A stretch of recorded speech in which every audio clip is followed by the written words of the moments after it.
majority, tapos may pressure, tapos magko-convene. Wala pa yun. Wala pa tayo doon. Pag nandun na tayo, at least makakain tayo uli sa labas. Para sagutin ko yan. Next, Amor. Then, palimit na lang po yung questions up to follow-up para po mabigyan ng chance ng ibang magtanong. Opo. SP, to clarify po, yung status po ng impeachment now is ongoing yung preparations for the logistics and then dinadraft po yung rules? Dinadraft yung proposed amendments sa rules. Hindi namin dinadraft yung rules. Proposed amendments dahil it's the Senate as a legislative body that should approve the rules. And, not the impeachment court, the Senate. And ang nagda-draft po, tama po ba yung Office of the Senate Secretariat? Senate Secretary? Yes, the Senate Secretary in conjunction with the legal department of the Senate and in consultation with some practicing lawyers. Ito po yung i-approve on the first day of the session. Ito yung ipopropose namin for approval on the first day of the session. Opo. And SP, pa-specify lang po ng timeline na nakikita nyo po sa ngayon. Kailan yung start, for example, ng pre-trial and yung trial mismo? Depende. Ulitin ko Pag inotorisa ako na ako lang magpadala ng summons na tingin ko pwede at dapat, pero kailangan pahintulutan ng plenaryo, 10 araw para sumagot. Mag-file ng answer. Matapos niyang matanggap yung summons namin. So, kailan niya matatanggap yon? So, gamitin mo 2 araw. 10 araw matapos matanggap naman ng prosecution na makapag-file sila ng reply. Kung gusto pa nila mag-file ng iba't ibang pleadings, tagli-5 araw yun mula sa pagkakatanggap. So, inulit ko, rejoinder, surrejoinder, ad cautela pleadings which can mean anything. Meaning, pwede sila magsagutan hanggang gusto nila. Pagkatapos nun, sang-ayon sa rules of court that has supplementary application to the Senate Rules on Impeachment, not more than 30 calendar days for us to set the pre-trial. Yung pre-trial pwedeng tumagal ng 1 araw hanggang 5 araw. Pwedeng tumagal ng 10 araw. Depende kung gaano karaming mga piraso ng ebidensya ang papamarkahan nila. Pagkatapos nun, doon pa lamang pwedeng mag-set ng trial. So, SP, when is the earliest, in your estimate, na magagawa yung after the 20th Congress convenes. That's what I've been saying from day one. We will do all of the preliminary matters before trial, before the 20th Congress. But most likely, trial itself will commence once the 20th Congress convenes. Dahil kung hindi, tandaan nyo, matatapos ang term ng 12 senador pagkatapos ng June 30. Yung sinasabi kong palitan ng dokumento, tapos na yung June 30 dun eh. So, 12 lang ang senador. Paano naman kami magta-trial ng 12? Siguradong panalo na yung nasasakdal dahil walang 2/3. Diba? So, the soonest time you can convene the impeachment court for trial purposes would be once the Senate is complete with 24 members. That will happen after June 30 and once the new Senate has entered into its function.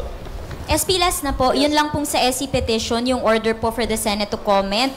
Sinabi niyo po na Solgen yung sasagot. Ano po yung extent ng participation ng Senate doon sa prosesong yun, if any? We will cooperate with the Solgen with whatever information or assistance they may need. I already talked with Solgen Guevara the other day, precisely to tell him that we are referring the case to him. Sabi ko, okay lang ba na sila mag-handle ng kaso dahil tila iba ang opinion ng ilang mambabata sa Kamara kaugnay sa bagay na ito? Maliwanag ang sagot niya, kaya ni-refer ko sa kanya yung kaso. Sabi niya, hindi party sa kasong to ang Kamara. Ang dinedemanda ng mandamos ay ang Senado lamang. At ikakatawan niya ang Senado kaugnay sa posisyong tinatahak na ng Senado ngayon. Next, Business World. Sir, good morning. When do we expect the response from the Solgen on the what? On the yung response po ng Solgen on the SC's order? They will comply with the periods given by the SC. I think the period given was 10 days ba? 10 days from receipt. So, they will comply. Sir, on other topic na lang po. President Marcos signed earlier yung extending the term of the PCG commandant to 3 years po. So are we expecting that this law would secure our disputed waterways amid the tension with China, sir? Well, the current commandant of the Coast Guard has been doing a good job, both in the eyes of the President and to my mind as well. And I completely agree, if at all, with the extension of his term. This was one of the amendments to the Coast Guard law that the President asked for. And I was the one that sponsored it on the floor. Isa to sa mga hinabol namin panukala dahil magre-retiro yung commandant sa pagkakaalam ko, February 21. So, kailangan maging effective yan bago nun para yan ay mag-apply sa kanya. Sir Cecil sa Star, eto po ako, bawal lang tumayo kasi may camera sa likod. Yun, bali, kailan natin ina-expect na magkakaroon ng mapapadala ng copy ng articles of impeachment si BP? After June 2, pag na-approve yung rules authorizing me to issue the summons and a copy of the complaint. Sa katunayan, sumulat ang isang abogadong nagpapakilalang abogado ni VP Sara. Humihingi ng certified true copy ng complaint. Ang isasagot ng secretariat ay in-upload namin sa website yan. Hindi kami, sa pananaw namin, wala kami sa lugar mag-issue ng certification dun sa impeachment dahil Kamara ang gumawa niyan. Tinanggap lang naman namin. So, kung gusto niya, manghingi siya ng kopya sa Kamara, pero nasa website ng Senado yung kopya, at intayin lang niya, kapag maayos na yung rules ng Senado, makakatanggap sila ng may sapat na panahon para sumagot doon sa impeachment complaint pag napadalhan na sila ng summons. Speaking of the lawyer, kakilala na meron ng mga legal personality sila na lumalapit para nga doon sa mga proceedings about the trial? O ito pa lang na... Yun pa lamang. At ang problema ko doon ay wala pa kasi impeachment court eh. Wala pang abogadong formally nag-e-enter ng appearance para sabihin nga kami ang abogado ni VP Sara. Malay naman namin kung totoo yun.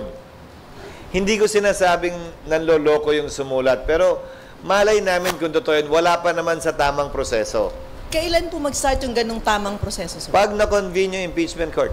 Pag sumumpa yung, mako-convene yung impeachment court kapag sumumpa yung mga impeachment judges. Yun likely June 2 or yung after na ng June 30? June 2. After what? After na ng June 30 June o June 2? June 2, posible i-convene na yung court or amendahan lang yung rules na ino-authorize ng Senate President na gawin lahat ng pinag-usapan natin kanina. Pag nag-convene yung impeachment court, susumpa na muna yung mga senador sa 19th Congress. All 23 of us. Tapos, pag yung trial, magsimula na talaga sa 20th Congress, para sa akin, ang susumpa na lamang ay yung mga bagong senador. Hindi yung mga miyembro ng 19th Congress na matatapos pa ang termino sa 2028. Opo. Last na, sir. So, kalahati nila yung susumpa pagdating ng 20th Congress. Okay. Last na, sir. Ano yung common sentiment ngayon ng mga senador when it comes to impeachment if na pinaparating sa'yo? Thank you. Hindi ko sila nakakausap dahil busy sila sa pangangampanya. Siguro yun na yung sagot sa tanong mo. Busy sila sa pangangampanya. Hindi, busy sa pangangampanya kung kaya't at wala namang sesyon. Talagang panahon ng kampanyahan ito. Kaya hindi para sa kanila na mangulit kaugnay sa bagay na ito. So far, yung opinion at sulat na pinadala o liham na pinadala ni Senator Pimentel sa pagkakakilala ko sa kanya, may mga malalakas lang talagang paniniwala at prinsipyo si Senator Pimentel. Alam ko, nangangampanya din siya mismo. Pero para sa kanya marahil, kung anong tingin niya ay tama, yun ang ilalagay niya sa kanyang liham. Kaya ginagalang at nirespeto ko yung kanyang posisyon. SP, since impeachment is a political process, don't you think it would be judicial overreach on the part of the SC kung aakto sila dun sa mandamus at saka certiorari petitions? Ironically, it's not Congress or the recipient of a judicial order that decides whether or not it's overreach or not, whether or not it's overreach. It's the Supreme Court that gets to decide that. Very much like the situation I narrated. May mga pagkakataong nangihimasok ang Korte Suprema. May pagkakataong sinunod sila ng Kongreso, may pagkakataong hindi sila sinunod ng Kongreso.